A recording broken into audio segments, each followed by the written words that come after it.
बिस्मिल्लाहिर्रहमानिर्रहीम। अस्सलाम वालेकुम स्टूडेंट्स। तो स्टूडेंट्स हमने जो पिछले टॉपिक मैंने आपको कवर करवाया था वो है कि नॉइज़ पोल्यूशन के बारे में था। ठीक है, तो नॉइज़ से क्या होती है कि जो अनवांटेड और अनप्लेजेंट जो साउंड प्रोड्यूस होती है आपके कानों को भली नहीं लगती और वो नॉइज़ क्रिएट करती है। ठीक है, और फिर मैंने आपको बताया था कि कुछ ऐसी म्यूज़िकल इंस्ट्रूमेंट्स होती हैं, कुछ ऐसी डिवाइसेस होती हैं जो जो आपको सुन के आप अच्छा महसूस करते हैं, प्लेजेंट इफेक्ट आपके कान को पहुंचाते हैं, तो वो म्यूज़िकल साउंड्स कहलाती हैं। ठीक है, फिर इसके बाद मैंने आपको कुछ ऐसी चीज़ें बताई थी जैसे कि मतलब नॉइज़ जो है वो क्रिएट हो रही है तो वो आपके कानों को किस तरह से लगती है, वो आपकी हेल्थ के लिए क्या जो है वो अफेक्ट क्रिएट करती है। ठीक है, तो ये हमने पढ़ा। अब नेक्स्ट हमारे पास है कि अपोर्टेंस ऑफ एकस्टिक्स। हमारे पास क्या है कि एकस्टिक्स एक ऐसी टेक्निक या मेथड है जिसमें जो आपके पास अनप्लेजेंट या अनवांटेड साउंड क्रिएट हो रही थी उसको क्या आपने करना, उसको मैनेज करना, उसको कंट्रोल करना। ठीक है, तो ये आपके पास एकस्टिक्स कहलाता है। तो एकस्टिक्स में हमारे पास डेफिनेशन क्या है कि द टेक्निक और method use to observe undesirable sound by soft and porous surfaces is called acoustics protection. इसको एकस्टिक्स प्रोटेक्शन कहते हैं। ठीक है, अब आपके पास अगर एक रिजिड या स्मूथ बॉडी हो, ठीक है, वहाँ पे जो लाइट जो साउंड होती है वो रिफ्लेक्ट होकर आती है, वो जितनी आपकी साउंड प्रोड्यूस हो रही होती है उतनी ही रिफ्लेक्ट बैक होती है। ठीक है, अगर इसी तरह से आपके पास इरेगुलर शेप हो या सॉफ्ट सरफेस हो तो वहाँ पे जो साउंड होती है वो उस सरफेस के अंदर जो होती है वो ऑब्जर्व हो जाती है। ठीक है, तो तब हम यहाँ पे सॉफ्ट एंड पोरस जो सरफेस होती है हम उसका इस्तेमाल करते हैं यहाँ पे। ठीक है, आपकी साउंड को जो अनवांटेड साउंड होती है उसको कंट्रोल करने के लिए, उसको मैनेज करने के लिए हम सॉफ्ट एंड पावर सर्विस का इस्तेमाल करते हैं। इसी तरह से ये कह रहा है कि अगर आपके पास जो smooth unless if surface is smooth and irregular, अगर सर्फेस स्मूथ एंड इरेगुलर होगी तो आपकी जो साउंड होगी अनवांटेड वो इसमें ऑब्जर्व हो जाएगी। सॉफ्ट एंड पोरस मटेरियल्स होते हैं such as drapers and their rugs observe large amount of the sound energy and thus quiet echoes and softening noise, यानी कि ये इकोज को भी कम कर देती है और नॉइस को भी क्या कर देती है, कम कर देती है। Thus by using such a material in noisy place we can reduce the level of the noise pollution. हम जहाँ पे नॉइस पोल्यूशन क्रिएट हो रही होगी वहाँ पे इन मटेरियल्स का इस्तेमाल करके हम नॉइस पोल्यूशन को कंट्रोल कर सकते हैं। However if the surface is classroom और public house as to absorb the sound level may be low for the audience.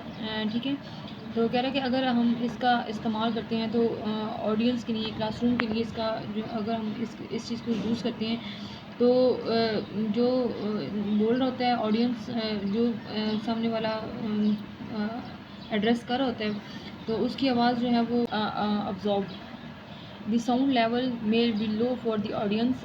ठीक है, तो कह रहा है कि अगर हम इसका इस्तेमाल करते हैं तो ऑडियंस के लिए, क्लासरूम के लिए इसका जो अगर हम इस चीज़ को यूज़ करते हैं तो जो बोल रहा होता है ऑडियंस, जो सामने वाला एड्रेस कर रहा होता है तो उसकी आवाज़ जो है वो नहीं पहुंच पाती। तो फिर when sound reflects from the walls, ceiling and floor of the room, the reflecting surface are too reflective and the sound becomes gravel.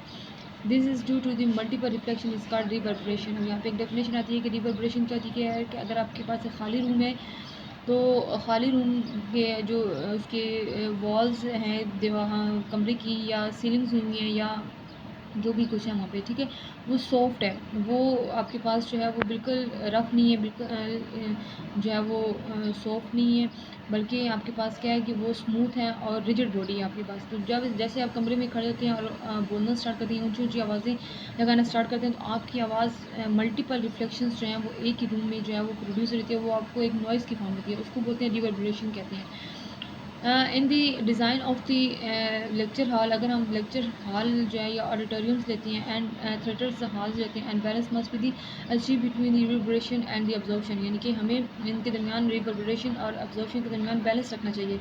ऐसे नहीं होना चाहिए कि अगर हम ऑडियंस में या ऑडिटोरियम में खड़े हैं तो आपकी आवाज़ जो है वो आपने ऐसी चीज़ें इस्तेमाल की कि आपकी आवाज़ बिल्कुल ही दब गई है, या आपने ऐसी चीज़ें जो है वो इस्तेमाल की कि आपकी जो है वो रिवर्बरेशन जो है वो क्रिएट होना शुरू हो गई है। It is often advantages to place reflective surface behind the stage to direct the sound of the audience, यानी कि फिर आप इस पर्पज़ के लिए क्या करते हैं कि आप जो जहाँ एड्रेस कर रहे होते हैं उसके पीछे एक रिफ्लेक्टिंग सरफेस बनाते हैं ताकि आपकी आवाज़ जो है वो अब्जॉर्ब ना हो बल्कि पीछे रिफ्लेक्ट होकर ऑडियंस तक पहुंच सके। ठीक है, Generally, the ceilings of the lecture hall, conference halls, and the theaters hall are curved so that the sound after reflects may reach all the corners of the hall. ठीक है, कह रहा है कि कुछ मतलब जनरली हम इस तरह से करते हैं कि जो लेक्चर्स हॉल होते हैं या सीलिंग जो कॉन्फ्रेंस हॉल्स होते हैं उनकी जो सर्फेसेस होती हैं, उनकी जो रूफ्स होती हैं, वो इस तरह से कर्व फॉर्म में बनाए जाते हैं ताकि जब आपकी साउंड प्रोड्यूस होती है तो वो उन रिफ्लेक्टिव सर्फेसेस टकरा के वापस लोगों तक, ऑडियंस तक पहुँच जाती है. Sometimes curved surface boards are placed behind the stage so that the sound after reflection disturb evenly across the hall. ठीक है, तो ये इस तरह से जो है वो सरफेस से टकरा के जो है वो वापस ऑडियंस तक जो है वो पहुंच पाती है. ठीक है, तो इसका बेसिक मकसद थे ये था कि मतलब अकॉस्टिक्स क्यों हमारे लिए अहम थी, क्योंकि जो हमारे पास जो नॉइस प्रोड्यूस हो रही थी उसको कंट्रोल करना था, और इतना भी हमने कंट्रोल नहीं करना था कि बिल्कुल ही आवाज़ जो है वो ख़त्म हो जाए. तो हमें कई दफ़ा जो है वो उस जो आपके पास साउंड प्रोड्यूस हो रही होती है उसका यूटिलाइज़ भी करना होता है. फॉर एग्जांपल अगर हम पब्लिक एड्रेस पे खड़े हों तो हमें लोगों से बात करने में, हॉल्स वगैरह में बात करने में, अगर किसी से हमें बात करनी है या हमने कोई इस तरह से एड्रेस करना है लोगों से, तो हमें रिफ्लेक्शन की ज़रूरत होती है. तो ये इसका मेन टॉपिक था. तो इसमें मेन डेफिनेशन आपने करनी है कि रिवर्बरेशन क्या होती है.